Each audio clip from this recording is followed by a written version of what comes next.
Humigpit ang paghawak ni Lyra sa mouse ng computer. Ang lamig ng plastic ay tila gumapang sa kanyang mga daliri. Sa screen, isang email ang nakabukas, at ang subject line nito ay tila isang malaking pulang letra na sumisigaw sa kanya. Final Demand Notice, Overdue Personal Loan #788450012. Parang may pumiga sa dibdib niya. Bawat numero sa account number na yon ay parang maliliit na punyal na tumutusok sa kanyang alaala. Ang utang na hindi siya ang gumawa. Ang utang na iniwan sa kanya ng lalaking nangako ng habang buhay pero tanging pasakit ang ibinigay.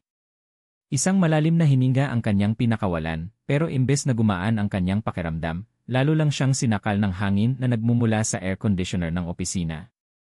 Ang ingay ng mga keyboard sa paligid, ang mahinang tawanan mula sa kabilang cubicle, ang lahat ng iyon ay tila naging isang malayong ugong. Ang tanging malinaw sa kanya ay ang mga salitang nababasa niya. Failure to settle legal action, immediate payment. Mga salita na sumasalamin sa kanyang sitwasyon sa nagdaang 2 taon. Pagkukulang. Banta. Pangangailangan. Tumayo si Lyra, pakiramdam niya ay kailangan niya ng hangin, kahit pa ang hangin sa labas ng kanyang maliit na mundo ay hangin lang din ng opisina. Naglakad siya papuntang banyo, bawat hakbang ay mabigat. Pakiramdam niya ay nakatingin ang lahat sa kanya, kahit alam niyang abala ang mga ito sa kani-kanilang trabaho. Pakiramdam niya ay may nakasulat sa kanyang likod, babaeng bigo. Babaeng iniwan. Babaeng baon sa utang. Pinihit niya ang gripo at hinayaang bumuhos ang malamig na tubig sa kanyang mga kamay. Pagkatapos ay itinaas niya ang kanyang tingin sa salamin. Ang babaeng nakatingin pabalik sa kanya ay pagod. May mga guhit na ng pagod sa gilid ng kanyang mga mata na hindi kayang itago ng kahit anong concealer. Ang kanyang balat ay kulang sa sigla, at ang kanyang mga balikat ay laging nakayuko, na parang may pasan-pasan siyang hindi nakikitang pabigat. Sino itong babaeng ito? Hindi niya na makilala. Dati, ang Lyra na kilala niya ay palangiti. Ang Lyra na kilala niya ay puno ng pangarap. Ngayon, ang nakikita niya ay isang anino. Isang multo ng babaeng minsan niyang nakilala, na ngayon ay nababalot ng alinlangan at takot. Pinunasan niya ang kanyang mga kamay, pilit na pinapakalma ang sarili bago lumabas. Kailangan niyang magtrabaho. Kailangan niyang bayaran ang mga utang. Kailangan niyang mabuhay. Naglakad siya pabalik sa kanyang cubicle, ang bawat hakbang ay tila paglusong sa kumunoy. Naupo siya sa kanyang upuan, handa nang harapin muli ang email na sumisira sa kanyang araw. Ngunit pagdating sa kanyang mesa, may isang bagay na iba. Isang puting paper cup ng kape ang nakatayo sa tabi ng kanyang keyboard, may kaunting usok pang lumalabas mula sa maliit na butas sa takip nito. At sa gilid nito, nakadikit ang isang maliit, pamilyar na dilaw na sticky note. Araw-araw, sa loob ng nakalipas na 2 buwan, laging may ganito sa kanyang mesa. Walang palya. Isang tasa ng kape at isang corny na joke. Hindi niya alam kung paano ito nagsimula o kung bakit. Ang alam niya lang, ito ang tanging bagay na nagbibigay ng kaunting kulay sa kanyang kulay abo na mundo. Dahan-dahan niyang kinuha ang sticky note. Ang sulat kamay ay lalaking-lalaki ngunit malinis. Bakit malungkot ang kalendaryo, basa niya sa isip. Huminga siya ng malalim, naghahanda para sa kasunod. Kasi bilang na ang mga araw niya. Hindi niya napigilan. Isang maliit, halos hindi kapansin-pansing ngiti ang sumilay sa kanyang mga labi. Hindi ito isang tawa, ni hindi isang tunay na ngiti, pero ito ay isang paggalaw ng kanyang kalamnan na matagal na niyang hindi naramdaman. Para itong isang sinag ng araw na sumilip sa isang madilim na silid, kahit isang segundo lang. Dahan-dahan, halos hindi niya namamalayan, itinaas niya ang kanyang tingin. Sa kabilang dulo ng malawak na opisina, sa seksyon ng mga graphic designer, nandoon si Marco Reyes. Nakayuko ito sa kanyang tablet, ang kanyang buhok ay bahagyang magulo, ang kanyang atensyon ay nakatuon ng buo sa kanyang ginagawa. Bata pa. Siguro ay nasa huling bahagi ng kanyang 20s. Tahimik lang palagi, pero laging mayroong isang aura ng gaan sa paligid niya. Tila naramdaman niya ang titig ni Lyra. Bigla itong nag-angat ng tingin at sa isang iglap, nagtama ang kanilang mga mata. At mumiti ito sa kanya. Hindi ito isang mapanuksong ngiti. Hindi rin ito isang ngiti ng awa. Ito ay isang simple, dalisay, at totoong ngiti na tila umabot hanggang sa kanyang mga mata. Isang malakas na kabog ang naramdaman ni Lyra sa kanyang dibdib. Agad siyang napaiwas ng tingin, ang kanyang mukha ay biglang uminit. Mabilis niyang kinuha ang tasa ng kape, nagpapanggap na abala. Bakit? Bakit ganoon na lang ang epekto sa kanya ng isang simpleng ngiti?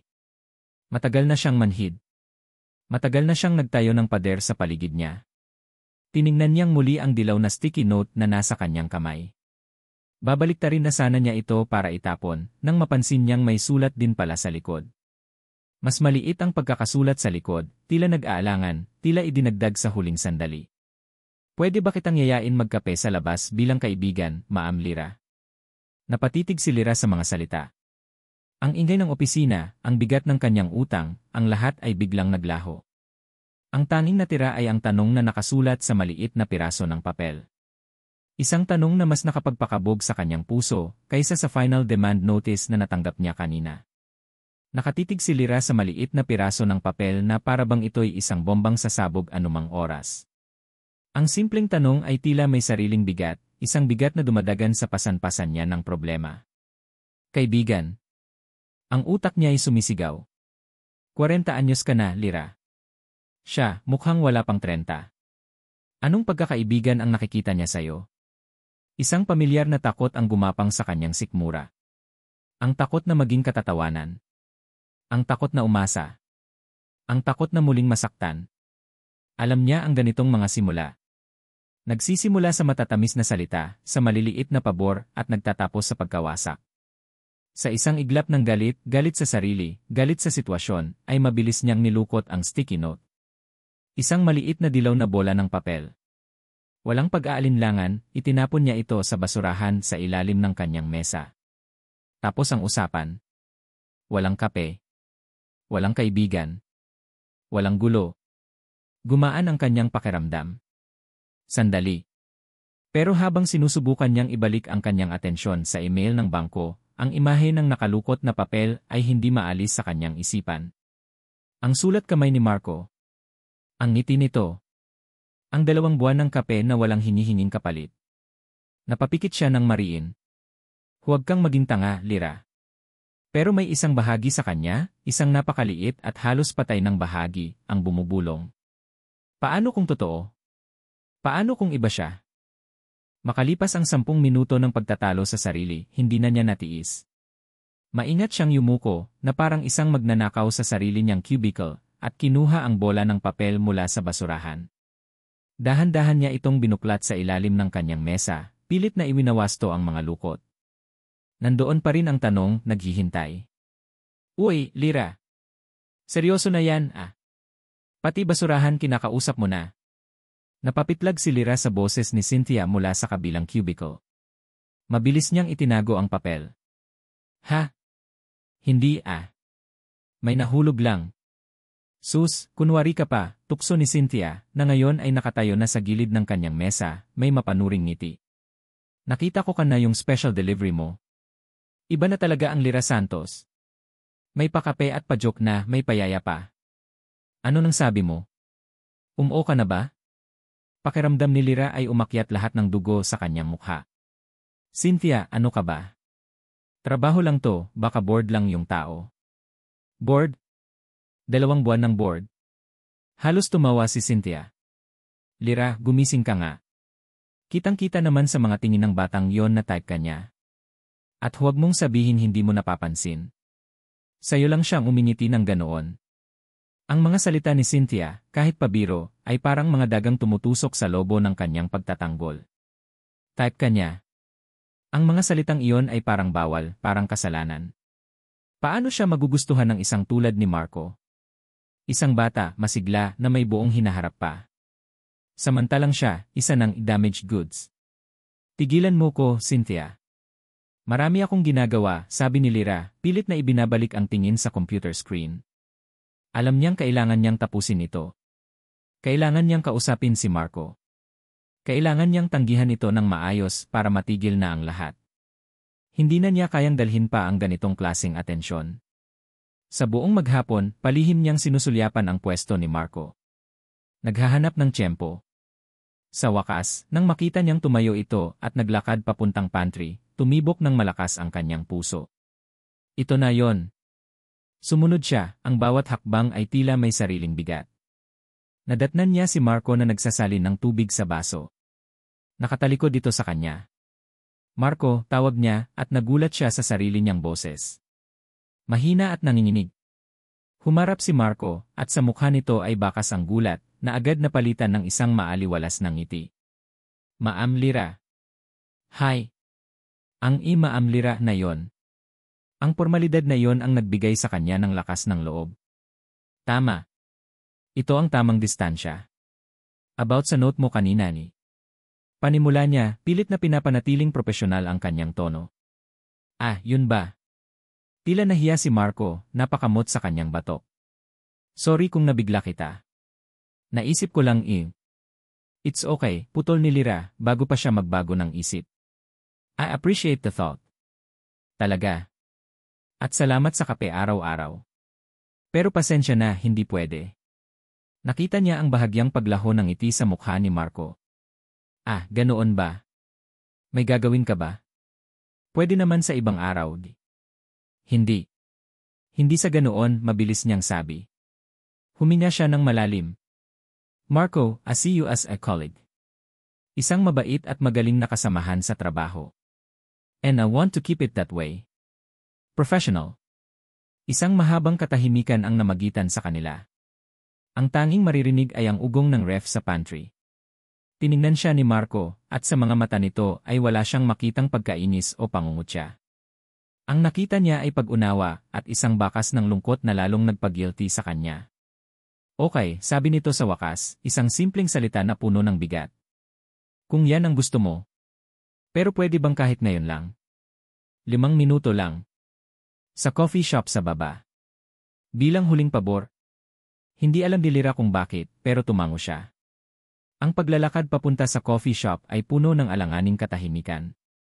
Nang makaupo sila, si Lyra ay nakatitig lang sa kanyang mga kamay na nakapatong sa mesa. Si Marco naman ay nakatingin sa labas ng bintana. Pasensya na ulit, basag ni Lyra sa katahimikan. Ayoko lang magbigay ng maling akala. I'm complicated. Alam ko, mahinang sagot ni Marco na ikinagulat niya.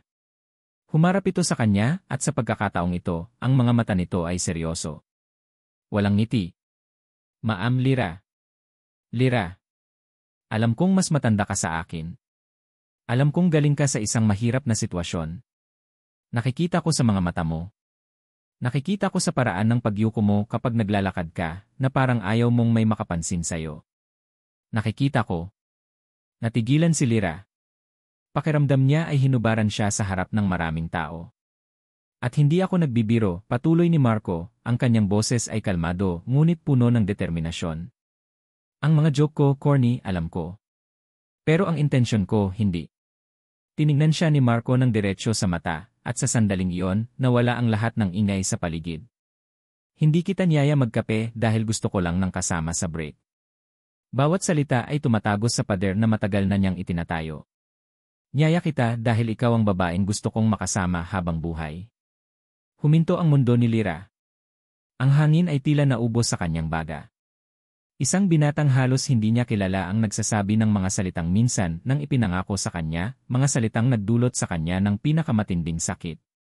Pero ngayon, nang marinig niya ito mula kay Marco, hindi sakit ang naramdaman niya, kundi takot. At isang maliit, nakakabaliw na kislap ng pag-asa. Ang katahimikan na sumunod sa mga salitang binitawan ni Marco ay mas mabigat pa kaysa sa lahat ng naunang usapan nila. Nakita niya ang pagkagulat sa mga mata ni Lyra, isang pagkagulat na may kahalong takot, pag-aalinlangan, at isang emosyon na hindi niya mabasa, ngunit tila isang kislap sa isang madilim na silid. Hindi ito umimik. Nakatitig lang ito sa kanya, ang bibig ay bahagyang nakabukas, na para bang gusto nitong magsalita, ngunit walang salitang lumalabas. Alam ni Marco na nabigla niya ito. Alam niyang marahil ay lumampas siya sa linya. Ngunit hindi niya pinagsisihan ang sinabi niya. Dahil iyon ang totoo. Mula sa kinaupuan niya, naaalala pa rin ni Marco ang unang araw niya sa kumpanya, 3 buwan na ang nakalipas. Hapon na noon at papasok siya sa parking lot nang mapansin niya ang isang babae sa loob ng isang lumang kotse. Nakasandal ang ulo nito sa manibela, at ang mga balikat nito ay bahagyang nanginginig. Hindi niya makita ang mukha nito, ngunit alam niyang umiiyak ito. Isang tahimik na pag-iyak na tila naglalaman ng lahat ng bigat sa mundo. Nag-aalala, akma na sana siyang lalapit para magtanong kung okay lang ito, ngunit bigla itong nag-angat ng ulo. Mabilis nitong pinunasan ang mga mata, huminga ng malalim at inayos ang sarili sa salamin. Paglabas nito ng kotse, ibang tao na ang nakita niya. Isang babaeng formal, seryoso, at may pader na nakapalibot sa kanya. Ang babaeng iyon ay si Lyra Santos, ang content head na ipinakilala sa kanya kinabukasan. Mula noon, hindi na naalis sa isip ni Marco ang dalawang mukha ni Lyra, ang babaeng nasasaktan sa loob ng kotse, at ang babaeng matapang na humaharap sa mundo. At sa bawat araw na nakikita niya itong tahimik na nagtatrabaho, na nagtatago sa likod ng kanyang computer screen, lalong lumalakas ang pagnanais niyang makita muli ang totoong tao sa likod ng pader na iyon. Ang pagnanais na alisin ang lungkot sa mga mata nito, kahit sa isang sandali lang. Kaya sinimulan niya ang paglalagay ng kape. Isang maliit na paraan para iparamdam dito na may nakakapansin sa kanya. Na hindi ito invisible. Marco, hindi mo alam ang sinasabi mo, sa wakas ay sabi ni Lyra, ang boses ay halos pabulong. Ibinaling nito ang tingin sa labas. Bata ka pa. Hindi mo naiintindihan. Siguro nga, mahinang sagot ni Marco. Pero gusto kong intindihin. Gusto kong subukan. Tumayo si Lyra. Kailangan ko nang bumalik sa taas. Hindi siya pinigilan ni Marco. Hinayaan niya itong umalis. Alam niyang hindi ito ang panahon para pilitin ito. Ang isang sugat na malalim ay hindi nagagamot ng isang band-aid lang. Kailangan ng panahon. Kailangan ng pasensya. Pagbalik ni Marco sa kanyang mesa, tinawagan niya ang kanyang matalik na kaibigan na si Leo. "Oh pre, napatawag ka." "Anong meron?" bungad ni Leo. "Pre, ginawa ko na," sabi ni Marco, habang nakatingin sa cubicle ni Lyra sa kabilang dulo ng opisina. "Sinabi ko na sa kanya." "Sinabi ang alin?" "Yung corny mong habang buhay line." Halos marinig ni Marco ang pag-iling ni Leo sa kabilang linya. "Ano nang sabi? Tumakbo ba palayo?" Halos, pag-amin ni Marco, may bahagyang ngiti sa kanyang labi. Pero hindi yun ang importante. Ang importante, narinig niya. "Marco, seryoso ka ba talaga dyan? Baka naman infatuation lang yan. Alam mo na, yung challenge na makuha ang isang taong hard to get."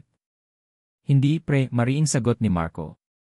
"Iba to, hindi ito laro. Nakikita ko yung sarili ko sa kanya.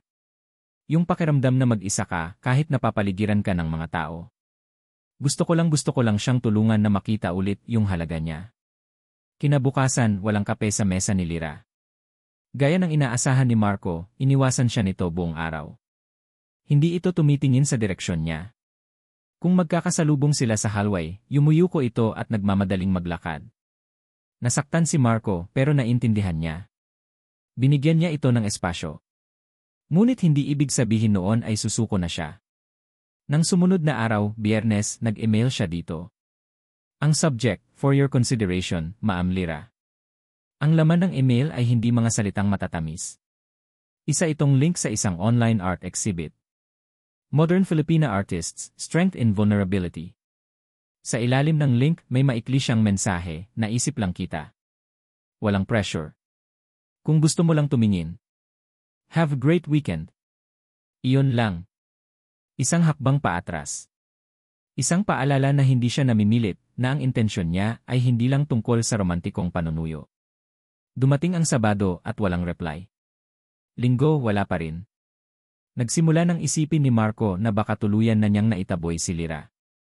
Lunes ng gabi, pauwi na si Marco nang mag-vibrate ang kanyang cellphone. Isang text message mula sa isang numerong hindi niya kilala. "It's Lyra. About the exhibit, pwede bang samahan mo ako?" Napahinto si Marco sa paglalakad. Binasa niya ang text ng paulit-ulit. Tama ba ang nabasa niya? Nang gabing iyon, nagkita sila sa isang maliit na art gallery sa Makati. Ang ambience ay tahimik at magalang. Naglakad sila sa gitna ng mga paintings, tinitingnan ang bawat obra. Sa una, may alanganing distansya sa pagitan nila. Ngunit habang tumatagal, nagsimulang magsalita si Lyra.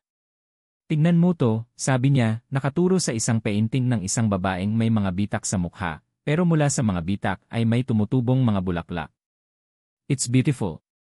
Parang sinasabi na yung mga sugat natin, doon din pwedeng magsimula ang paghilom, sabi ni Marco, nakatingin sa painting, pero ang tinutukoy ay si Lyra. Tumingin ito sa kanya, at sa unang pagkakataon, nakita niya ang isang tunay na ngiti. Walang halong takot, walang halong pader. Isang ngiting malinis at totoo. At sa sandaling iyon, alam ni Marco na sulit ang lahat. Nang ihatid niya si Lyra sa tapat ng apartment building nito, hindi niya sinubukang hawakan ang kamay nito. Hindi siya gumawa ng kahit anong galaw na maaaring makasira sa mahika ng gabing iyon. Sana napangiti kita ngayon, Lyra, sabi lang niya. Papatalikod na sana si Marco nang marinig niya ang boses nito. Marco Lee. Humarap siya. Nakatayo si Lyra sa may pinto, bahagyang nakayuko pero nakatingin sa kanya. Salamat, Marco. Nag-enjoy ako. Ang simpleng mga salitang iyon ay musika sa pandinig ni Marco. Isang maliit na hakbang. Isang maliit na pagbukas ng pinto. At para sa kanya, iyon na ang simula ng lahat. Sa mga sumunod na linggo, unti-unting nagbago ang kulay ng mundo ni Lyra. Mula sa kulay abo, dahan-dahan itong nagkaroon ng mga bahid ng kulay na hindi niya inaasahan. Hindi na kailangan ni Marco na mag-iwan ng kape sa mesa niya. Sila na mismo ang sabay na bumibili nito tuwing umaga sa coffee shop sa baba ng opisina. Ang kanilang mga usapan ay simple lang, tungkol sa trabaho, sa mga nakakatawang nangyari sa biyahe papasok, sa isang bagong pelikulang napanood. Walang malalim. Walang seryoso. Ngunit para kay Lyra, ang bawat simpleng pag-uusap ay parang isang sinulid na humihila sa kanya paakyat mula sa madilim na balon na matagal na niyang kinalalagyan. Nagsimula na ulit siyang umiti sa opisina. Hindi na yung pilit, kundi yung totoong umaabot sa kanyang mga mata. Napansin ito ni Cynthia na palaging nagbibigay sa kanya ng isang makahulugang kindat. Maging ang ibang mga katrabaho niya ay napapansin ang pagbabago. Ma'am Lyra, parang gumaganda po lalo ang aura niyo ngayon, sabi ng isa sa mga writer niya. Ngumiti lang si Lyra bilang sagot, ngunit sa loob niya, alam niya kung sino ang dahilan. Si Marco. Ang lalaking may pinakamatamis na ngiti at pinakamatatag na pasensya. Hindi na nito inulit ang mga salitang, habang buhay, pero ipinaparamdam nito iyon sa bawat araw na magkasama sila. Ipinaparamdam nito na mahalaga siya, na ang kanyang mga opinyon ay may bigat, at ang kanyang presensya ay sapat na. Isang umaga, habang nagkakape sila, bigla siyang nakatanggap ng text message mula sa bangko. Hindi ito demand notice. Ito ay isang paalala na malapit na ang kanyang due date. Sa halip na manginig sa takot, huminga lang siya ng malalim at nag-reply ng okay. Tiningnan siya ni Marco. Ayos ka lang? Tumango si Lyra at mumiti. Problema lang sa pera. Pero kaya to? Iyon ang unang beses na sinabi niya ang mga salitang iyon nang may kasamang paninindigan. Kaya to, dahil sa mga nagdaang linggo, nagsimula siyang maniwala na baka nga kaya niya.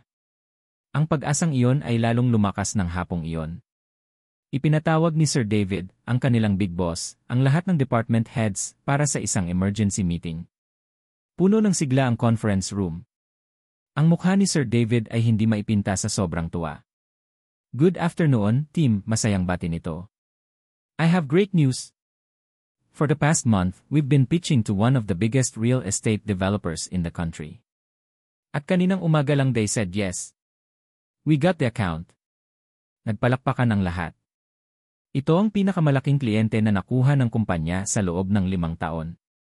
Ibig sabihin nito ay mas malaking budget, mas maraming proyekto, at seguridad sa trabaho para sa lahat. Para kay Lyra, ibig sabihin nito ay isang pagkakataon. Isang pagkakataon para patunayan ang kanyang sarili, para makakuha ng bonus, para mas mabilis na makabayad sa kanyang mga utang. Lyra, this is your time to shine, sabi ni Sir David, nakatingin sa kanya. Ikaw ang mamumuno sa creative direction ng buong campaign. Kilala ang kliyenteng ito sa pagiging metikuloso, kaya kailangan natin ng pinakamahusay. At ikaw yun. Isang alon ng kumpiyansa ang dumaloy sa buong katawan ni Lyra. Yes, sir. I won't let you down. Good. Dahil mamayang 3:00, darating ang representative nila para sa initial kick-off meeting. I want everyone to be prepared. Nagmadaling bumalik si Lyra sa kanyang departamento, ang kanyang isip ay puno na ng mga konsepto at ideya.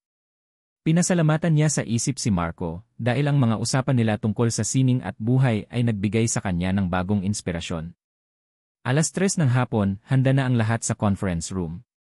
Ang presentasyon ni Lyra ay nakabukas na sa malaking screen. Ang bawat slide ay pinag-isipan, ang bawat salita ay pinaghandaan. Ito ang pagkakataon niya. Ito ang simula ng kanyang pagbangon. Bumukas ang pinto ng conference room.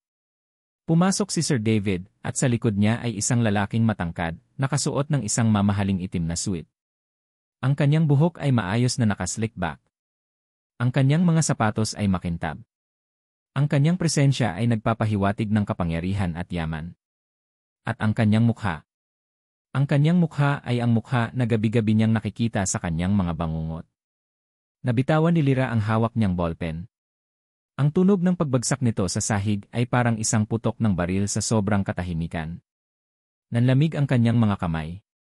Ang hangin ay tila naubos sa silid. Ang lahat ng kulay sa kanyang mundo ay biglang naglaho at bumalik sa madilim na kulay abo.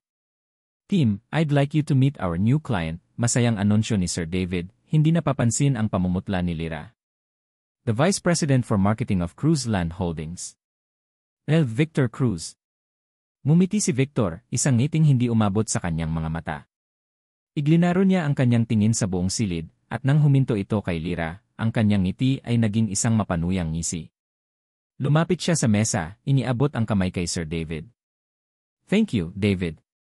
We're very excited to work with your team. Pagkatapos ay lumingon siya, ang kanyang mga mata ay nakapako kay Lyra na parang isang mandaragit na nakakita sa kanyang biktima.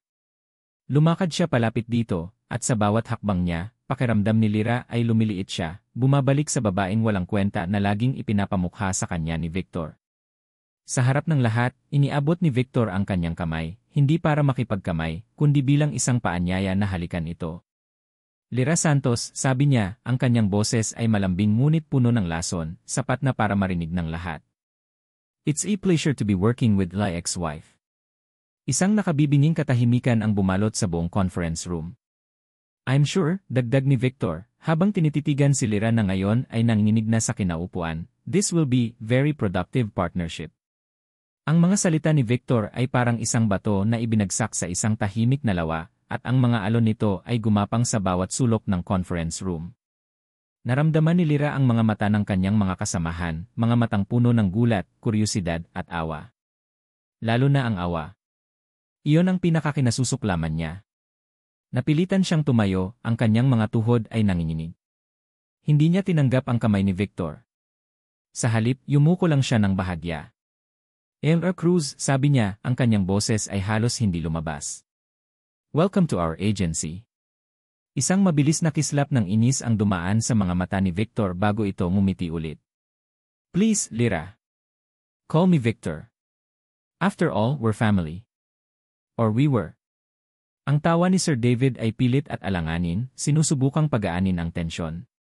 Well, what a small world. Sige, Lyra, simulan mo na ang presentasyon. Paano? Paano siya magsasalita kung ang lalamunan niya ay parang sinasakal? Paano siya mag-iisip kung ang utak niya ay binabalot ng mga alaala ng sigawan, ng mga masasakit na salita, ng mga gabing umiiyak siya hanggang sa makatulog? Ngunit wala siyang pagpipilian. Huminga siya ng malalim at nagsimulang magsalita. Ang bawat salita ay parang isang malaking bato na kailangan niyang buhatin. Ngunit habang tumatagal, ang profesionalismo na matagal niyang iningatan ay unti-unting bumabalik. Ipinipilit niya sa kanyang isip, trabaho lang to, hindi si Victor ang kliyente, ang kumpanya niya. For the initial concept, we're proposing ang tahanan ng bukas, panimula niya, ang kanyang boses ay unti-unti nang nagkakaroon ng kumpiyansa.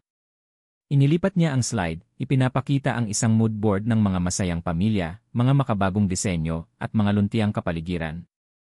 Ang ideya ay hindi lang tayo nagbebenta ng bahay. Nagbebenta tayo ng pangarap. Isang pangarap na abot kamay. Masyadong safe. Ang boses ni Victor ay pumutol sa kanyang sinasabi na parang isang matalim na kutsilyo. Lahat ay napatingin dito. Pangarap. Lahat ng real estate company, yan ang sinasabi, patuloy ni Victor, habang nakasandal sa kanyang upuan, ang mga daliri ay magkasalikop na parang isang haring humuhusga. It's a glitch. Walang bagong dating. It's a bit disappointing, to be honest. Ang salitang disappointing ay tumama kay Lyra na parang isang malakas na sampal. Iyon ang paboritong salita ni Victor para sa kanya. You're such a disappointment, Lyra. Why can't you do anything right? Another disappointing meal. Naramdaman niyang nanuyo ang kanyang lalamunan. We have market data to support this direction, Emmer Cruz. Ang target audience natin ay mga nagsisimulang pamilya. Data can be interpreted in many ways, Lyra, sabi ni Victor, ang kanyang tono ay may halong pagmamaliit. What I need is vision. Something bold. Something that screams success. Not this. Ikinumpas niya ang kanyang kamay sa screen na parang nagtataboy ng isang masamang amoy. Bago pa makasagot si Lyra, isang boses ang narinig mula sa gilid ng kwarto. With all due respect, sir, sabi ni Marco, tumatayo. Ang kanyang boses ay kalmado ngunit matatag. The concept isn't just about dreams. It's about accessibility. Ipinapakita ng data na ang pinakamalaking hadlang sa mga pamilya na bumili ng bahay ay ang takot na hindi nila ito kayang bayaran. Ang tahanan ng bukas ay hindi lang isang pangarap, isa itong pangako na kayang abutin. Napunta ang atensyon ng lahat kay Marco. Nakita ni Lyra ang gulat sa mukha ng kanyang mga katrabaho. Sino itong junior graphic designer na sumasagot sa isang napakalaking kliyente? Isang mabagal na ngiti ang lumitaw sa mga labi ni Victor. Tila nakahanap ito ng bagong laruan. At sino naman itong masigasig na binatang ito? Si Marco Reyes po, sir, mabilis na sagot ni Sir David. Isa sa mga bago pero magagaling nating designer. Reyes, ulit ni Victor, tinititigan si Marco mula ulo hanggang paa. I see. You seem very passionate about Na Santos ideas. Ang paraan ng pagkakasabi ni Victor sa salitang passionate ay may bahid ng mali siya at naramdaman ito ng lahat sa silid. Passionate po ako sa trabaho ko, sir, diretsong sagot ni Marco, hindi nagpatinag sa titig ni Victor. Ang buong meeting ay nagpatuloy sa ganoong paraan. Bawat ideya ni Lyra ay binabara ni Victor.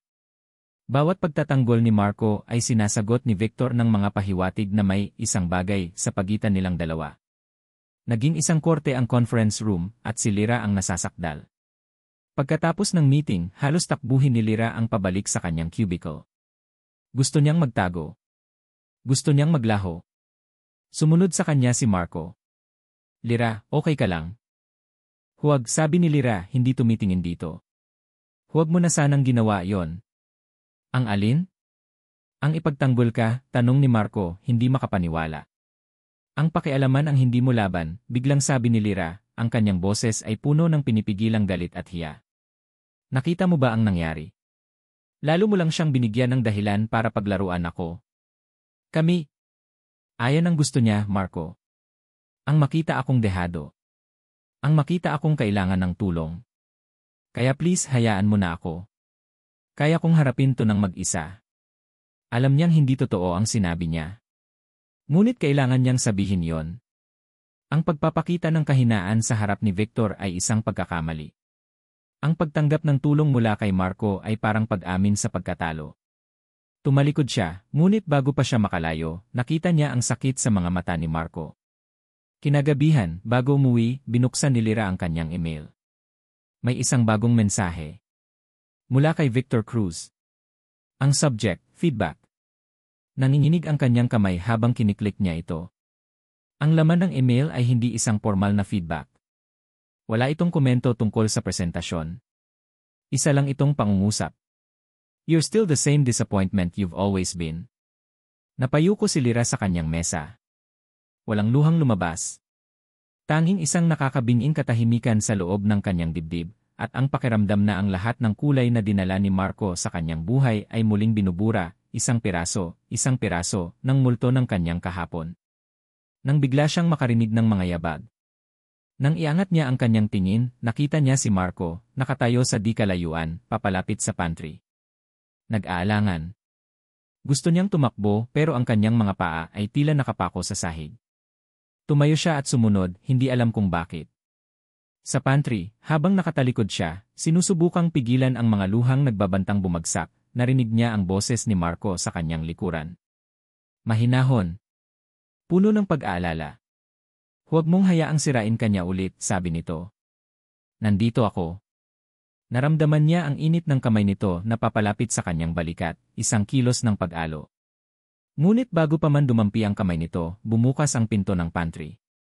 Nakatayo doon si Sir David, ang kanyang mukha ay seryoso, ang kanyang mga mata ay nagpapalipat-lipat sa kanilang dalawa, sa tensyonadong katahimikan, sa namumulang mga mata ni Lyra, at sa kamay ni Marco na nakabitin sa hangin. Ang tingin ni Sir David ay parang isang spotlight na biglang tumutok sa kanila ni Lyra. Agad na binawi ni Marco ang kanyang kamay, ang pakiramdam ay parang isang batang nahuli sa isang kasalanan. Nakita niya ang pagkasindak sa mukha ni Lyra, na mabilis na yumuko at nagmamadaling lumabas ng pantry, walang sinasabing paalam. Naiwan si Marco kasama si Sir David sa isang alanganing katahimikan. Marco, sabi ni Sir David, ang kanyang boses ay hindi galit, ngunit seryoso. Alam kong mabuti ang intensyon mo. Nakikita ko. Pero kailangan mong mag-ingat. Tumango si Marco. Sorry, sir.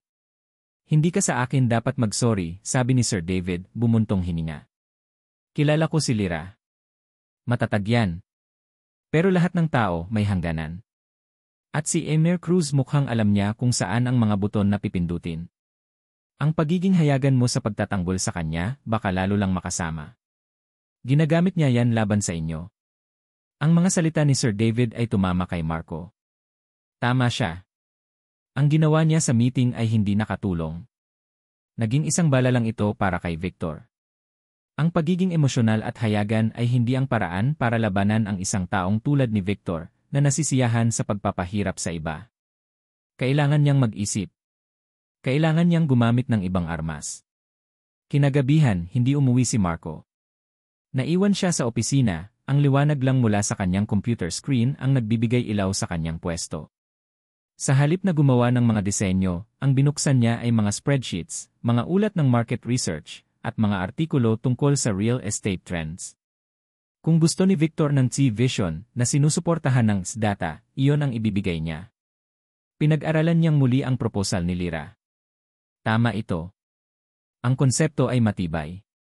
Ang kulang lang ay ang mga ebidensyang hindi kayang baliin ng isang aroganteng opinyon lang. Magdamag siyang nagtrabaho. Naghanap siya ng mga survey, ng mga testimonya mula sa mga homebuyer, ng mga statistics mula sa mga bangko. Binuo niya ang lahat ng ito sa isang malinis at profesional na ulat. Hindi ito isang disenyo.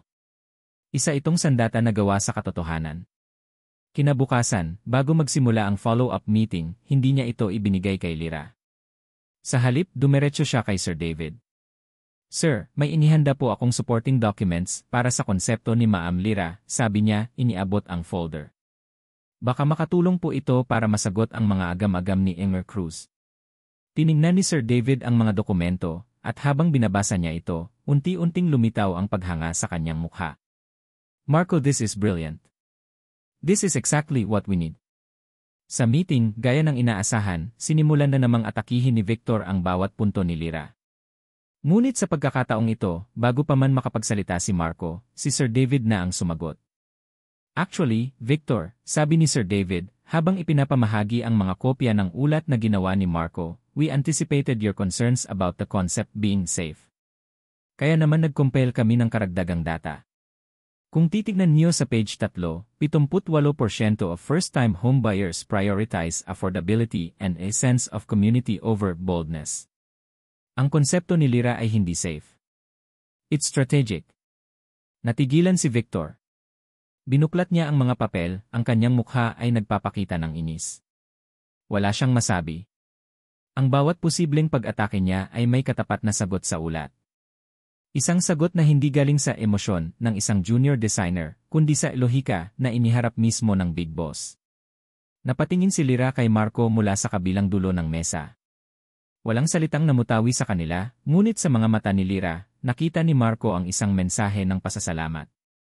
At para sa kanya, sapat na yon. Naging matagumpay ang meeting.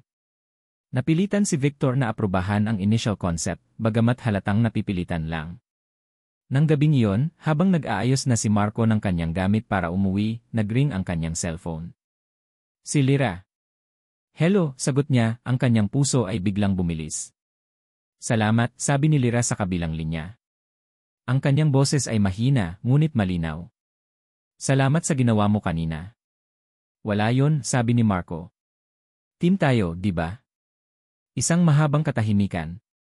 Narinig ni Marco ang isang mahinang paghikbi. Lira? Ayos ka lang? Hindi ko na alam, sagot nito, ang boses ay basag. Akala ko kaya ko na. Akala ko matatag na ulit ako. Pero sa isang iglap lang na nakita ko siya, parang bumalik ako sa simula. Parang lahat ng pinaghirapan kong buuin, winasak niya lang ulit. Nakinig lang si Marco. Alam niyang ito ang kailangan ni Lira ngayon. Isang taong makikinig. Hindi lang pera ang kinuha niya sa akin, Marco, patuloy ni Lira, ang kanyang mga salita ay puno ng sakit na matagal na niyang itinatago. Kinuha niya ang paniniwala ko sa sarili ko. Sa bawat araw na magkasama kami, ipinaparamdam niya sa akin na wala akong kwenta. Na lahat ng ginagawa ko, mali. Na kahit ang paghina ko, nakakainis. At ang pinakamasakit na niwala ako sa kanya. Bawat salita ni Lira ay parang isang punyal na tumutusok sa puso ni Marco. Ngayon, naiintindihan na niya. Ang sugat ni Lira ay mas malalim pa kaysa sa inaakala niya. Pagkatapos ng tawag, hindi na nag-isip pa si Marco. Kinuha niya ang susi ng kanyang kotse at nagmaneho. Hindi niya alam kung ano ang sasabihin niya pagdating doon. Hindi niya alam kung ano ang gagawin niya. Ang alam niya lang, hindi niya kayang iwan si Lira na mag-isa sa gabing iyon. Huminto siya sa tapat ng apartment building nito. Hindi siya umakyat. Sa halip, kinuha niya ang kanyang cellphone at nag-text. Tumingin ka sa bintana. Ilang sandali pa, nakita niya ang pagbukas ng ilaw sa isang bintana sa ikatlong palapag. At pagkatapos, nakita niya ang anino ni Lira. Nagkatinginan sila sa gitna ng distansya at ng dilim ng gabi. Hindi siya umiti. Hindi siya kumaway. Tumayo lang siya doon, sa ilalim ng isang post ng ilaw. Isang tahimik na bantay. Isang tahimik na presensya na nagsasabing, hindi ka nag-iisa. Nandito ako. Hindi ako alis. Ang gabing iyon ang nagpabago sa lahat. Ang imahe ni Marco na nakatayo sa ilalim ng post ng ilaw, na hindi humihingi ng kahit ano, na nagbibigay lang ng kanyang presensya, ay mas malakas pa kaysa sa lahat ng salitang narinig ni Lira. Sa unang pagkakataon sa loob ng maraming taon, naramdaman niyang hindi siya nag-iisa sa kanyang laban. Unti-unti, hinayaan ni Lira na bumagsak ang mga pader na matagal niyang itinayo. Ang kanilang mga pag-uusap ay naging mas malalim. Ikinuwento na niya ang tungkol sa mga utang na iniwan ni Victor, ang bigat ng responsibilidad na pasan niya. Hindi siya hinusgahan ni Marco. Nakinig lang ito, at sa mga mata nito, nakita niya ang respeto, hindi awa. Isang Sabado ng hapon, nagkita sila. Walang plano. Naglakad-lakad lang sila sa isang parke sa Quezon City, bumili ng sorbetes mula sa isang naglalako, at naupo sa isang bench sa ilalim ng isang malaking puno ng akasya. Alam mo, sabi ni Lira habang pinapanood ang mga batang naghahabulan, matagal na akong hindi nakagawa nito. Ang alin? Ang kumain ng ice cream, biro ni Marco. Ngumiti si Lira. Ang huminga. Ang pakiramdam na okay lang na maging masaya, kahit sandali. Tinignan siya ni Marco, ang kanyang ngiti ay malambot. Lira, okay lang na maging masaya. Hindi mo kailangang humingi ng permiso para doon. Sa sandaling iyon, sa ilalim ng puno ng akasya, habang papalubog ang araw, dahan-dahang iniabot ni Marco ang kanyang kamay. Hindi ito hinawakan. Iniwan lang niya itong nakalahad sa pagitan nila, isang imbitasyon. Nag-alinlangan si Lira. Ang simpleng paghawak ng kamay ay parang isang malaking desisyon. Isa itong pag-amin. Isa itong pagsuko. Ngunit nang tingnan niya ang mga mata ni Marco, wala siyang nakitang pamimilit. Tanging paghihintay. Dahan-dahan, ipinatong niya ang kanyang kamay sa palad nito. Ang init ng balat ni Marco ay gumapang sa kanyang buong katawan. Nagkasya ang kanilang mga kamay na parang dalawang piraso ng puzzle na matagal nang nawawala. At sa unang pagkakataon, naramdaman niyang tama ito. Samantala, sa isang malamig at maluwang na opisina sa tuktok ng isang gusali sa Bonifacio Global City, si Victor Cruz ay hindi mapakali. Ang pagkatalo niya sa huling meeting ay isang malaking sampal sa kanyang ego. Hindi siya makapaniwala na isang hamak na junior graphic designer ang nakahanap ng paraan para barahin siya. May mali. May hindi tama.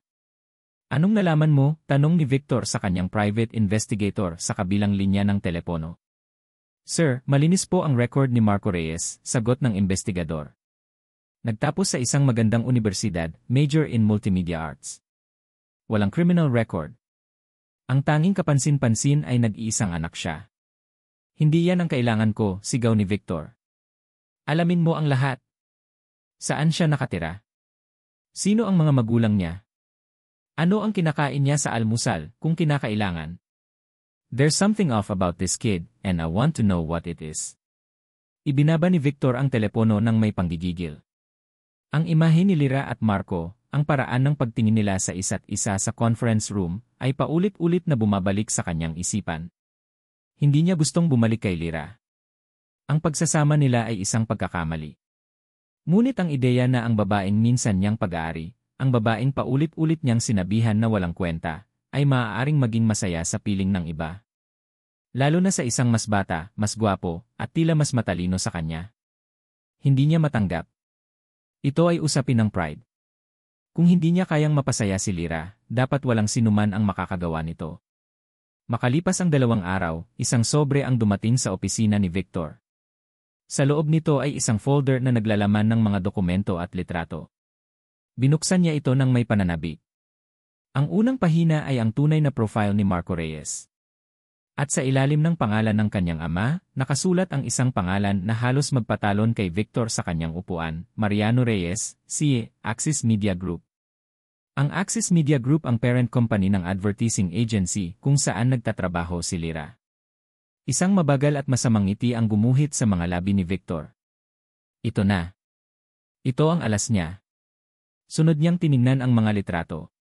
May isang litrato ni Marco na kasama ang kanyang ama sa isang business event, may litrato ng kanilang mansyon sa isang eksklusibong subdivision. At may isang litrato ni Marco na nakangiti, na kinunan mula sa malayo, habang kahawak kamay si Lyra sa parke. Tagapagmana pala, sabi ni Victor sa kanyang sarili. Isang tagapagmana na nagpapanggap na isang hamak na empleyado. Bakit? Para mag-imbestiga? Para maghanap ng mga butas sa kumpanya? O para paglaruan ng isang desperadong babae na mas matanda sa kanya? Alinman sa mga ito, perpekto. Kinuha ni Victor ang kanyang cellphone, ang kanyang mga daliri ay nanginginig sa pananabik. Hinanap niya ang numero ni Lyra. Ito na ang sandata na tuluyang wawasak sa anumang pag-asa na mayroon si Lyra. Ito na ang katapusan ng kanilang maliit na love story. Nagring ang telepono. Sa pangalawang ring, sumagot ito. Hello. Ang boses ni Lyra ay kalmado, may halong sigla. Isang sigla na lalong nagpagalit kay Victor. Binago ni Victor ang kanyang boses, ginawa itong malambing at puno ng pekeng pag-aalala. Lyra, si Victor to. Narinig niya ang biglang pagbabago sa paghinga nito. Anong kailangan mo? Lyra, I think we need to talk, sabi niya, dahan-dahan, na parang nagbabahagi ng isang masakit na sikreto. There's something you need to know about your new boyfriend. Nagkaroon ng katahimikan sa kabilang linya. For your own good. Ang mga salita ni Victor ay parang lason na dahan-dahang kumalat sa sistema ni Lyra. For your own good. Iyon din ang mga salitang sinasabi ni Victor noon tuwing pagbabawalan siyang makipagkita sa kanyang mga kaibigan, tuwing pinipintasan ang kanyang mga damit, tuwing sinisiraan ang kanyang mga pangarap. Wala tayong dapat pag-usapan, matigas na sagot ni Lyra, kahit na ang puso niya ay nagsisimula ng tumakbo na parang isang kabayong natatakot. Meron, Lyra. Meron, git ni Victor, ang boses ay puno ng peking awa. Ayoko lang na masaktan ka ulit. Alam kong marupok ka pa. Ayokong makita kang ginagamit lang ng isang tao para sa sarili niyang interes. Magkita tayo. 10 minuto lang. Sa coffee shop malapit sa opisina niyo. Ibinaba ni Lyra ang tawag. Hindi. Hindi siya pupunta. Isa itong patibong. Pero ang lason ay nandoon na. Ginagamit lang ng isang tao. Ang mga salita ay umalingaw-ngaw sa kanyang isip. Paano kung tama si Victor? Isang binatang tagapagmana. Bakit siya magkakagusto sa isang babaeng tulad niya, na baon sa utang at may sirang nakaraan? Ang lahat ay tila napakaganda para maging totoo. At sa karanasan ni Lyra, kapag ang isang bagay ay napakaganda para maging totoo, kadalasan ay hindi na ito totoo. Buong araw, hindi niya magawang tumingin kay Marco. Bawat ngiti nito, bawat simpleng ihay nito sa halway, ay biglang nagkaroon ng ibang kahulugan. Isa ba itong pag-arte? Isa ba siyang proyekto? Hindi niya natiis. Kailangan niyang malaman. Kahit masakit, kailangan niyang harapin ang katotohanan, kung ano man yon. Pumunta siya sa coffee shop. Nakita niya agad si Victor, nakaupo sa isang sulok, na parang isang gagambang naghihintay sa kanyang sapot. Mabutit dumating ka, sabi ni Victor, hindi man lang ngumiti. Sabihin mo na ang gusto mong sabihin, malamig na sabi ni Lyra, na natiling nakatayo. Walang imik na inilapag ni Victor ang isang folder sa mesa at itinulak ito palapit sa kanya. Tingnan mo. Nanginginig ang mga kamay ni Lyra habang binubuksan ang folder. Ang unang nakita niya ay ang litrato nila ni Marco sa parke, kahawak kamay, masaya. Isang masayang alaala na ngayon ay parang isang ebidensya sa isang krimen. Sunod niyang nakita ang profile ni Marco. Ang pangalan ng kanyang ama. Ang pangalan ng kumpanyang nagmamay-ari sa ahensyang pinagtatrabahuan niya. Ang mga litrato ng kanilang mansyon. Bawat piraso ng impormasyon ay parang isang suntok sa kanyang sikmura. Ang hangin ay nawala sa kanyang mga baga. Ang mga pader na unti-unti niyang ibinababa ay hindi lang muling itinayo, gumuho ang mga ito at ibinaon siya sa ilalim. Isang tagapagmana, Lyra, sabi ni Victor, ang kanyang boses ay puno ng pagtatagumpay. Nagpapanggap na isang hamak na designer. Para saan? Sa tingin mo ba dahil sa pag-ibig? Umiling si Lyra, ayaw maniwala, pero ang ebidensya ay nasa harap niya. Akala mo ba seryoso siya sa'yo? Patuloy ni Victor, ang bawat salita ay idinidiin na parang isang pako. Gumising ka. Isa ka lang proyekto, Lyra. O baka naman isang laro lang. Tignan natin kung kaya kong makuha ang sawi at desperadang matandang babae sa opisina. Yan ba ang pustahan nila ng mga mayayaman niyang kaibigan? Tumigil ka na, pakiusap ni Lyra, ang kanyang boses ay basag na. Bakit? Dahil masakit ang katotohanan, tumawa si Victor. Ang katotohanan, Lyra, ay pare-pareho lang kaming mga lalaki. Ang pinagkaiba lang, ako, tapat ako sa'yo sa kung sino ako. Siya. Isa siyang sinungaling. Hindi na narinig ni Lyra ang mga huling sinabi ni Victor. Tumakbo siya palabas ng coffee shop, ang mga luha ay bumabagsak na mula sa kanyang mga mata. Ang sakit ay mas matindi pa kaysa noong nalaman niyang niloloko siya ni Victor noon. Dahil noon, ang pag-ibig nila ay matagal ng patay. Ngayon, ang sakit ay nagmumula sa pagpatay sa isang pag-asa na akala niya ay nagsisimula ng mabuhay. Lahat ng sandali nila ni Marco ay bumalik sa kanya, ngunit ngayon, nababalot na ito ng laso ng pagdududa. Ang mga kape. Ang mga corny jokes. Ang pagtayo niya sa ilalim ng post ng ilaw. Lahat ba yon, isang malaking pag-arte? Nagmaneho siya pabalik sa opisina, ang isip ay blanko. Kailangan niya itong harapin. Kailangan niyang marinig mula mismo dito. Hinarang niya si Marco sa parking lot, kung saan sila unang nagkita ng palihim siyang umiiyak. Tila isang malupit na biro ng tadhana. Lyra. Anong nangyari? Tanong ni Marco, ang mukha ay puno ng pag-aalala nang makita ang kanyang itsura. Walang salitang lumabas sa bibig ni Lyra. Nanginginig, iniabot niya ang folder na bigay ni Victor. Nakita niya ang pagbabago sa mukha ni Marco habang binubuklat nito ang mga papel. Ang pag-aalala ay napalitan ng pagkagulat tapos ng pagkasindak. Lyra, sabi nito, ang boses ay nauutal. I can explain. I can explain. Ang mga salitang sinasabi ng lahat ng sinungaling. Isang mapait na tawa ang kumawala sa lalamunan ni Lyra. Explain? Explain what? Na ang buong pagkatao mo ay isang kasinungalingan. Na ang buong sincerity mo ay isang malaking pag-arte. Hindi. Hindi totoo yan, giit ni Marco, lumalapit sa kanya. Totoo ang nararamdaman ko para sa'yo. Huwag kang lumapit, sigaw ni Lyra na paatras. Ano ako sa'yo, Marco? Isang social experiment. Isang paraan para malaman ang mga sikreto ng kumpanya. O isang laro lang para hindi ka mabore. Lyra, please makinig ka, Lee. Pero hindi na kaya ni Lyra. Ang bawat salita ni Marco ay parang langis na ibinubuhos sa apoy ng kanyang sakit. Mula sa kanyang bulsa, kinuha niya ang susi ng kanyang apartment, ang duplicate key na ibinigay niya dito noong isang linggo lang, isang simbolo ng kanyang tiwala. Ibinato niya ito kay Marco. Tumama ito sa dibdib nito at bumagsak sa sementadong sahig na may malungkot na kalansing. Stay away from me, sabi niya, ang bawat salita ay matigas at malamig na parang yelo. Tumalikod siya at sumakay sa kanyang kotse. Hindi niya ito nilingon. Pinihit niya ang susi at pinaharurot ang sasakyan paalis. Sa salamin ng kanyang rearview mirror, sa gitna ng kanyang mga luhang walang tigil sa pag-agos, nakita niya ang anyo ni Marco. Nakatayo pa rin ito sa gitna ng parking lot, hindi gumagalaw habang dahan-dahang pumapatak ang ulan. Wasak. Talunan. Nag-iisa. Katulad niya. Marco. Ang tunog ng pagbagsak ng susi sa semento ay umalinggaw sa isip ni Marco ng paulit-ulit, mas malakas pa kaysa sa kulog na kasunod nito. Ang pag-alis ng kotse ni Lyra, ang pagbuhos ng ulan, ang panlalamig ng kanyang katawan, lahat ay tila isang masamang panaginip. Pero hindi siya nanaginip. Ito ay totoo. Nawala si Lyra. At kasalanan niya ito. Sa loob ng 2 araw, para siyang isang multo.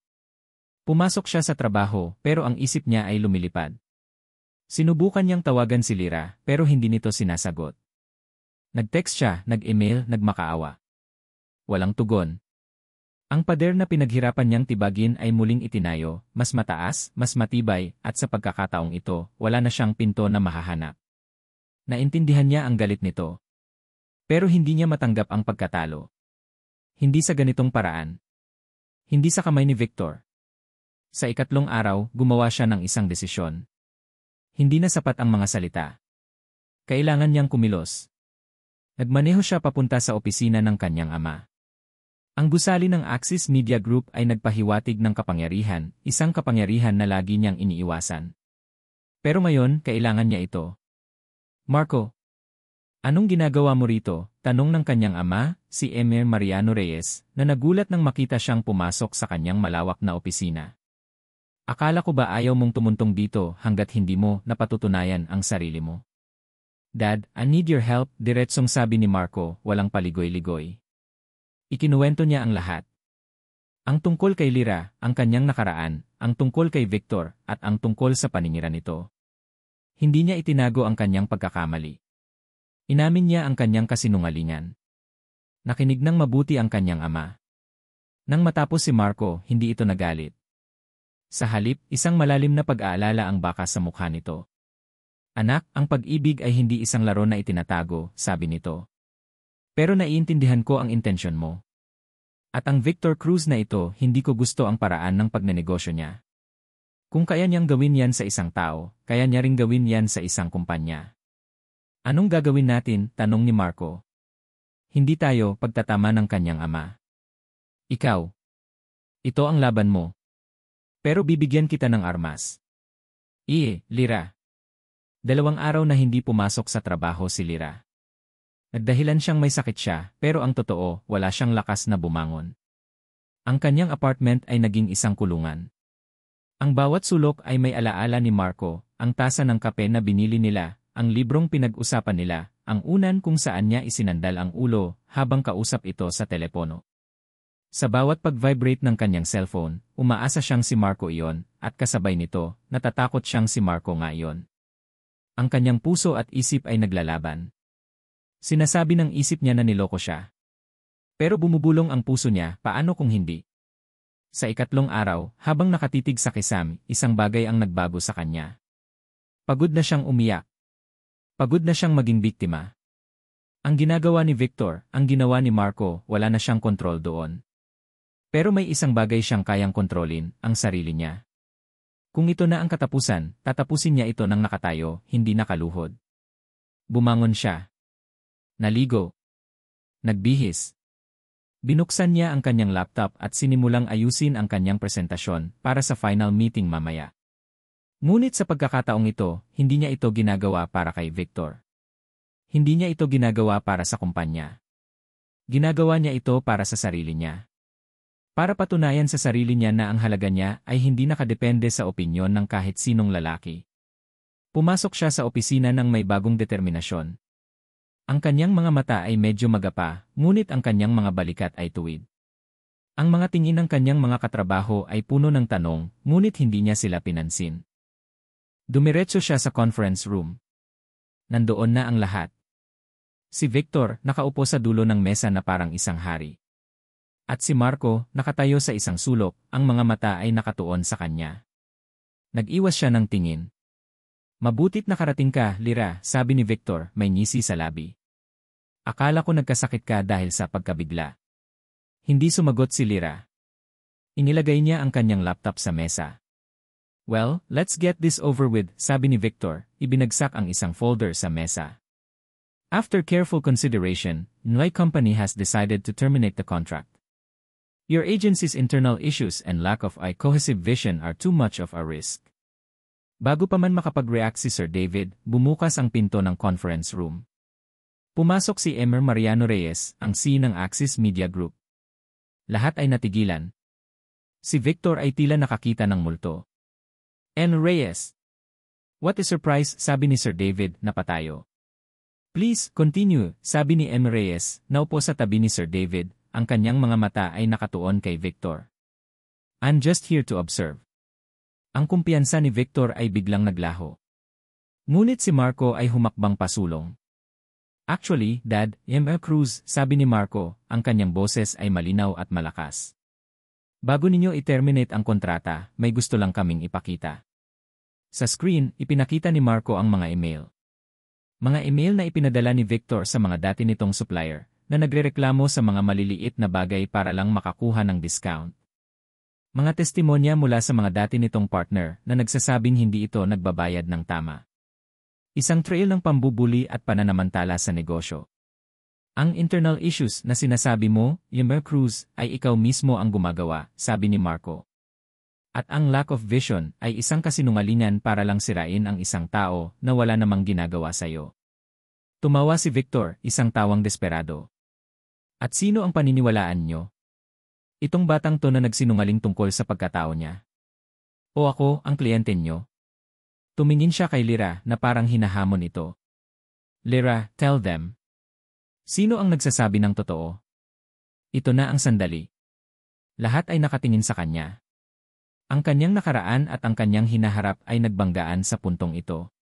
Tumayo si Lira. Tiningnan niya si Marco tapos si Victor. Huminga siya ng malalim. Sabi niya, ang kanyang boses ay matatag, walang bahid ng panginginig. Nagsinungaling si Marco. At masakit yon. Nakita niya ang pagbagsak ng mga balikat ni Marco. Ngunit hindi pa siya tapos. Dahil ang kasinungalingan niya, sinaktan ako. Lumingon siya at tinitigan si Victor ng diretsyo sa mga mata. Pero ang katotohanan mo, halos pumatay sa akin. Mula sa kanyang bag, inilabas niya ang isang tumpok ng papel. Ang mga demand letter mula sa bangko. Ang mga settlement papers ng utang na nakapangalan sa kanya. Pinirmahan ko yan dahil sabi mo para sa negosyo natin. Pinirmahan ko yan dahil sabi mo for our own good. Pero ang totoo, ginamit mo ako. At nang wala na akong silbi sa'yo, itinapon mo ako na parang basura, baon sa utang na hindi ako ang gumawa. This is a personal matter. This has nothing to do with business, sigaw ni Victor, napatayo. Talaga ba, sabi ni Lira.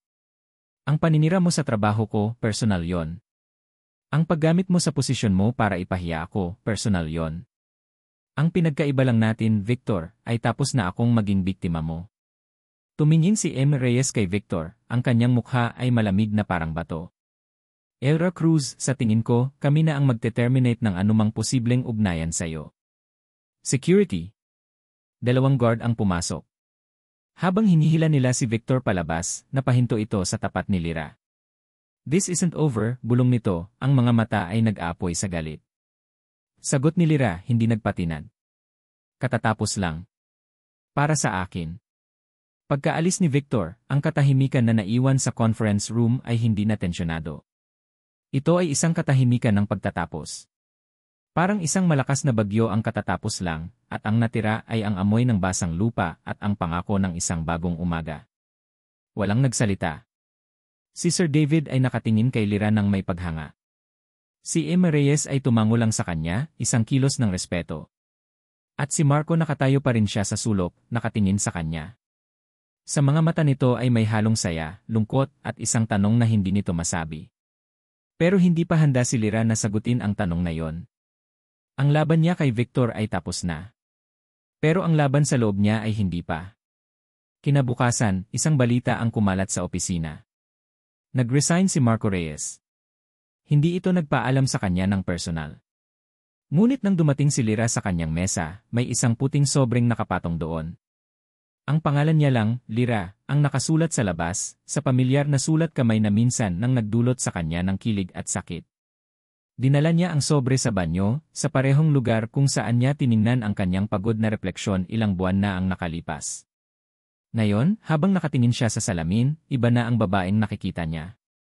May mga bakas pa rin ng pagod, ngunit ang kanyang mga mata ay may liwanag na. Ang kanyang mga balikat ay hindi na nakayuko. Huminga siya ng malalim at binuksan ang sobre. Lira. Kung binabasa mo ito, ibig sabihin ay wala na ako dyan. Ito ang tamang gawin. Para sa kumpanya at para sa'yo. Kailangan mo ng espasyo na walang anino ko, walang anino ng kasinungalingan ko. Hindi ako hihingi ng tawad sa kung sino ako. Pero hihingi ako ng tawad sa paraan ng pagtatago ko nito sa'yo. Naging duwag ako, Lira. Natakot ako na baka isipin mong may iba akong motibo na ang tingin mo sa akin ay magbabago. At sa huli, ang takot ko mismo ang sumira sa tiwala mo. Patawad. Ang bawat ngiti, bawat tawa, bawat sandali na magkasama tayo lahat, yon totoo. Ikaw ang nagbigay kulay sa mundo ko, Lira. Ikaw ang nagturo sa akin kung ano ang tunay na katapangan. At hinding-hindi ko pagsisisihan na nakilala kita. Hindi ko alam kung anong susunod. Aayusin ko muna ang sarili ko. Hahanapin ko ang sarili kong landas, malayo sa anino ng aking ama. Pero gusto kong malaman mo maghihintay ako. Hindi kita pipilitin. Hindi kita kukulitin. Ang desisyon ay nasa iyo. Palagi. Kung sakaling dumating ang araw na handa ka ng magkape ulit, alam mo kung saan ako hahanapin. Nagmamahal. Marco. Niyakap ni Lira ang sulat sa kanyang dibdib. Isang butil ng luha ang pumatak dito, ngunit hindi ito luha ng sakit. Ito ay luha ng paglaya. Sa mga sumunod na linggo, ibinuhos ni Lira ang kanyang sarili sa pagbuo muli ng kanyang buhay. Hindi ang buhay na sinira ni Victor, kundi ang buhay na para talaga sa kanya. Pumunta siya sa bangko. Sa pagkakataong ito, hindi siya nakayuko. Dala ang mga dokumentong nagpapatunay ng panloloko ni Victor, nakipag-usap siya sa manager. Hindi para ipawalang bisa ang utang, dahil alam niyang may responsibilidad pa rin siya, kundi para makipagnegosasyon ng isang restructure plan na kaya niyang bayaran. At sa unang pagkakataon, nakinig sila. Nag-enroll siya sa isang pottery class tuwing Sabado ng hapon. Nasisiyahan siya sa pakiramdam ng putik sa kanyang mga kamay, sa pagbuo ng isang bagay na magulo at walang hugis para maging isang mangkok o isang florera. Parang ang buhay niya. Isang buwan ang lumipas. Isang hapon, nakaupo si Lira sa isang coffee shop sa Katipunan, malapit sa universidad kung saan siya nagtapos. Sa harap niya ay ang kanyang laptop, ngunit hindi trabaho ang ginagawa niya. Nagsusulat siya. Isang kwento. Ang sarili niyang kwento. Habang nagtatype siya, isang pamilyar na amoy ang kanyang nalanghap. Ang amoy ng kapeng barako. Napangiti siya. Isinara niya ang kanyang laptop. Kinuha niya ang kanyang bag at tumayo. Mayroon siyang kapayapaan sa kanyang puso na matagal na niyang hindi naramdaman. Handa na siya. Kinuha niya ang kanyang cellphone at pinindot ang isang numero na matagal na niyang hindi tinatawagan, ngunit hindi kailanman binura. Sumagot ito sa pangalawang ring. Hello. Ang boses ni Marco ay may halong gulat at pag-asa. Napangiti si Lira. Tumingin siya sa labas ng bintana ng coffee shop, sa asul na langit, sa mga taong naglalakad, sa buhay na nagpapatuloy. Hi, Marco, sabi niya, ang kanyang boses ay kalmado at puno ng ngiti. Lira, Narinig niya ang biglaang pagbabago sa paghinga nito sa kabilang linya. Napatawag ka. Sabi niya, habang naglalakad palabas ng coffee shop, nararamdaman ang init ng araw sa kanyang balat. May tatanong lang sana ako. Ano yun? Tanong ni Marco, ang boses ay puno ng pananabik. Huminto si Lira sa sidewalk, pumikit sandali, at dinama ang hangin. Ang bigat sa kanyang dibdib, ang mga multo ng kahapon, ang mga takot, wala na. Napalitan na ito ng isang magaan at masayang pakiramdam. Ang pakiramdam ng isang bagong simula. Libre ka bang magkape? Tanong niya, ang kanyang ngiti ay naririnig sa kanyang boses. Ako naman ang taya. Isang sandali ng katahimikan ang sumunod at pagkatapos ay narinig niya ito. Isang tawa. Isang tawang malakas, malaya, at puno ng hindi maipaliwanag na saya. Ang tunog na iyon ay ang pinakamagandang musikang narinig ni Lyra sa buong buhay niya. Papunta na ako, mabilis na sagot ni Marco. Ibinaba ni Lyra ang telepono, at habang nakatayo siya roon, sa gitna ng abalang mundo, isang malawak at totoong ngiti ang sumilay sa kanyang mga labi. Hindi pa niya alam kung ano ang mangyayari bukas, o sa susunod na linggo, o sa susunod na taon. Marami pang sugat na kailangang maghilom, marami pang tiwala na kailangang buuin. Pero sa unang pagkakataon, hindi siya natatakot. Dahil alam niya, hindi na ito ang katapusan. Ito pa lang ang simula. At dito nagtatapos ang kwento ni Lyra at Marco. Mula sa kaibuturan ng aking puso, maraming salamat sa inyong pagsubaybay at pagsama sa amin sa bawat kabanata ng kanilang paglalakbay. Ang bawat minuto na inilaan nyo upang pakinggan ang kanilang kwento ay isang malaking karangalan para sa akin. Ang pagsulat sa kwento ni Lyra ay isang paglalakbay din para sa akin. Nais kong lumikha ng isang salamin kung saan makikita natin ang ating mga sarili sa mga sandali ng ating kahinaan, sa mga panahong pakiramdam natin ay wala ng pag-asa, at sa mga pagkakataong pinipili nating bumangon muli. Ang kwentong ito ay isang paalala na ang ating halaga ay hindi nasusukat sa opinyon ng iba o sa mga pagkakamali ng ating nakaraan. Ito ay tungkol sa pagpapatawad, hindi lang sa mga taong nakasakit sa atin, kundi, higit sa lahat, sa pagpapatawad sa ating mga sarili. At ito ay tungkol sa pag-asa. Ang pag-asa na kahit sa pinakamadilim na gabi, laging may sisikat na bagong umaga. At ang tunay na pag-ibig, hindi ito dumarating para ayusin ka. Dumarating ito para samahan kang ayusin ang sarili mo. Nais ko ring marinig ang inyong mga saloobin. Aling bahagi ng kwento ang pinakatumatak sa inyo? Anong aral ang inyong napulot? Huwag po kayong mag-atubiling iwanan ang inyong mga komento sa ibaba. Ang bawat isa ay aking babasahin at pahalagahan. Muli, maraming salamat. Hanggang sa ating susunod na kwento. Pag-ibig sa likod ng Lu.